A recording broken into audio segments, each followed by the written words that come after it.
You know, folks, we've told the story of Martin Van Buren Bates and his wife, Anna Bates, who are, well, some folks say probably, if not the tallest, one of the tallest men and women in the entire world.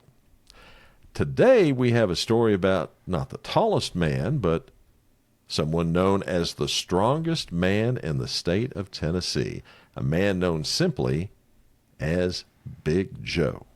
And Rod, we did this as a podcast before we came over to do the YouTube video.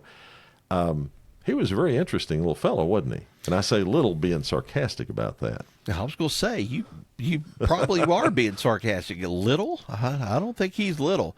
But yeah, strongest man in Tennessee. Wow. And then I'd never heard about this story until we started reading a little bit of it. And just an amazing story about where this guy came from and what this guy engaged in. And I guess we probably need to start more than any place else in Chatham, North Carolina, when we talk about Colonel Stephen Copeland, who was born in 1756. He was the son of Joseph Abel Copeland, who moved himself and his family to Jefferson County. Now, it's what we know as Jefferson County, Tennessee today, but back in those days, it was still a part of North Carolina, or at least western North Carolina. So they actually, Steve, if I'm not mistaken, and I'm looking at this right, they were actually one of the first families to settle there in Jefferson County, what we know as Jefferson County, Tennessee. But Colonel Copeland had the unique, I guess, honor, if you want to call it that, of serving in two wars. The Revolutionary War, 1776, of course, or 1775, however you want to call that, as a patriot, and then in the War of 1812 against the British, once again, in their, colonialism and imperialism and things like that they tried to do one more time on the good old USA. They just didn't like the little guy on the block, did they? Well, the War of 1812 had to do a lot with the British taking American sailors off ships and impressing them into British service. But yeah, it was one of those wars that we just had to go fight. But yeah, getting back to the colonel, he brought his whole family there, and his son, Joseph Jefferson Copeland, was born there in 1783, and that man is the subject of our story today. Now, Colonel Copeland also became friends with the chief of a small band of Cherokee who had settled in what's now Overton County, and that chief was named Nettle Carrier. And Nettle Carrier was, by the way, the brother of Chief Doublehead, who met in a famous treaty exchange with Judge Richard Henderson in 1775, along with several other Cherokee chiefs, including Attakulla and Dragging Canoe, in the purchase, or the sale by the Cherokee and the purchase by Richard Henderson of land in Kentucky, which became known by them as Transylvania.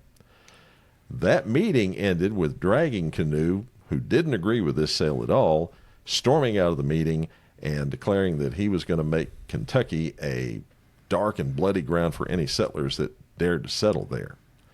Now, beyond that, Colonel Copeland did make an agreement with Nettle Carrier for a road to be built through tribal lands, and not long after, he brought his family, including young Joseph, to settle in the future Overton County. Nettle Carrier had a daughter named Hannah. The Copeland and Carrier families became close, and young Joseph married Nettle's daughter, Hannah, and they moved into a place that became known as Copeland Cove, which he bought from the chief for $120 and a horse. And on this land, the couple built a house, and they set about starting a family. And what a family it was. They had several sons and daughters. None of the sons were under 6'5", and their smallest son, who they called Little Ellis, when he was grown, weighed 360 pounds, very little of it fat. Whoa. You see, Little Ellis was the son of what became known, or who became known, as the strongest man in the state of Tennessee. Joseph Jefferson Copeland, or Big Joe, became a famous Tennessee strongman and a hunter in the first half of the 19th century. He was, Rod, 7 feet 3 inches tall, and weighed at least 350 pounds. Hannah was also a large and tall woman, and all the boys they produced, as I said, were at least 6 feet 5 inches tall. And there are a lot of stories told about him, weren't there? Yeah, there were, Steve. And, a lot of them had to deal with his ability to pick up a full-grown hog in its pen from outside the pen, then lift it up over the fence, gently put it back down on the ground. He was also known for being able to crack walnuts open with his teeth, and these aren't the typical kind of walnuts that you, anyway, go out to the store and buy now that you've got the little nutcracker for and things. These were the black walnuts. These things, he was cracking these things open with his teeth. He must have had some pretty strong teeth in there. I'm telling you, wow. And he's also known for being a renowned hunter. It's said that one winter, he brought back single-handedly 62 grown bears killed on a hunt. That made for probably a lot of meat for that family, which, hey, 360 pounds, 350 pounds, I guess you had to feed that family pretty good, and I guess you needed 62 bears in order to feed most of that family back in those days. Here's another thing, too. He raised and traded sheep, and he did so and became a sheep buyer in Overton County and also Cumberland and Fentress counties. It also helped him become a very famous landowner at that time, but I guess, Steve, more than anything else, he liked to fight. He wasn't just a farmer or anything like that. He liked to fight. Many would come around for the opportunity to, have a chance to fight the giant.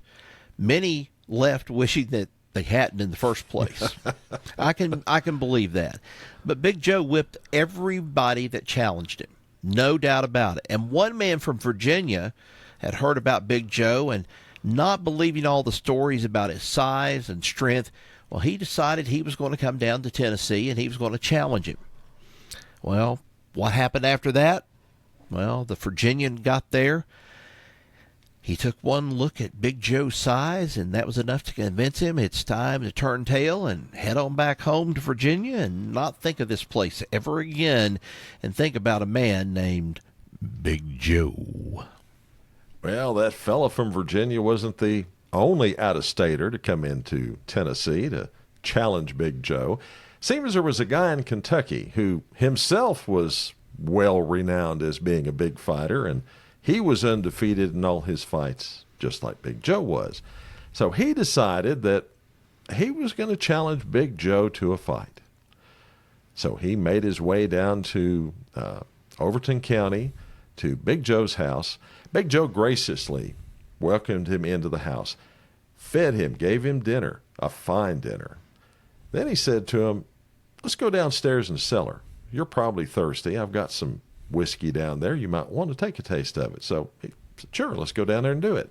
So they go downstairs, and there's a big old 30-gallon barrel of whiskey that Big Joe had recently run. He pops the cork off of it, pours out a glass, and gives it to his challenger from Kentucky, who drinks the whiskey, thanks him mightily for it, hands the glass back to him, thinking that Big Joe's going to pour himself a glass. No, that's not what he did.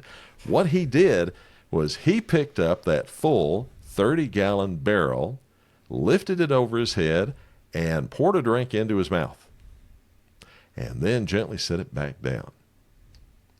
At that, the Kentuckian said, "Well, Joe, you've done beat me. Congratulations." And he turned around, got on his horse. I assumed he quickly sobered up and headed back home to Kentucky. Well, yeah, if that stunt didn't go and make you sober, I don't know what would, to pick up that barrel and then just pour it into your mouth like that, wow. Well, Joe owned most of the land of the Copeland Cove area, and, he, of course, became this reputation, the biggest and strongest man in Tennessee. He was known as Big Joe Copeland, and, of course, he passed away April 17th, 1857, at kind of a surprising age for me. I was kind of looking at this and thinking, well, the lifespan of some of these people, back in those days, sometimes they didn't live that long. But, here he was, big, tall guy, 7'3", bound to had some kind of issues or something with, body one time or another. But, they said he was solid, just like the son was solid also. But he died at the age of 74. That kind of surprised me because that's not an age that I would think that some people might think is, well, in these days, somebody would say, well, didn't live very long and everything out of it. But, hey, making it to 74, especially back in 1857, that was a big accomplishment back in those days, wasn't it, Steve? Yeah, he did quite well for himself. Mm-hmm. I guess lifting the hogs and the barrels of whiskey and fighting people must have shaped him up good enough for him to live to be 74. Yeah, a very interesting little story. By the way, it said that he's buried in an unmarked grave in Roaring River Cemetery off Old Highway 42 in Overton County, kind of where he liked to go out in the woods and explore and hunt and all that. Mm-hmm. So a very interesting little story there, the strongest man in Tennessee. Hey, I was thinking something else too in here. We had such unique names. We were talking about, of course, we've talked about Joe Copeland. The one that jumped out at me was nettle carrier. You know what nettles are. I hope people out there that's listening would know what nettles are. You must have been pretty awesome of a person to be able to carry nettles back in those days. So I guess he, earned the name honestly out of this, of being the chief and being called nettle carrier out of this. Very sticky situation one way or the other. Well, I will tell you about nettle carrier, and in fact, the tribe sometimes is called the nettle carrier tribe. The Copelands have always maintained their identity as being part of the Cherokee tribe. Right. In fact, some of Big Joe's descendants have actually moved to Oklahoma, not at the time that, the Trail of Tears happened, but later on they moved out there and claimed some land out there in Indian territory. But the Copelands are well known, and as I said, some of them moved out there to Indian territory. Many of them still remain there in Overton County. Wow. What a great story. Never knew this about anybody, especially Big Joe Copeland, but sounds like a legend. Well, it's another one of the stories of Appalachia, which is what we're bringing for you. And we would love it if you folks like our stories to go down below and click the subscribe button so you don't miss any of our stories. Give us a thumbs up, too. We appreciate that. And as always, please leave us a comment. We'd love to hear from you. So till next we meet, y'all take care. So long, everybody. So long.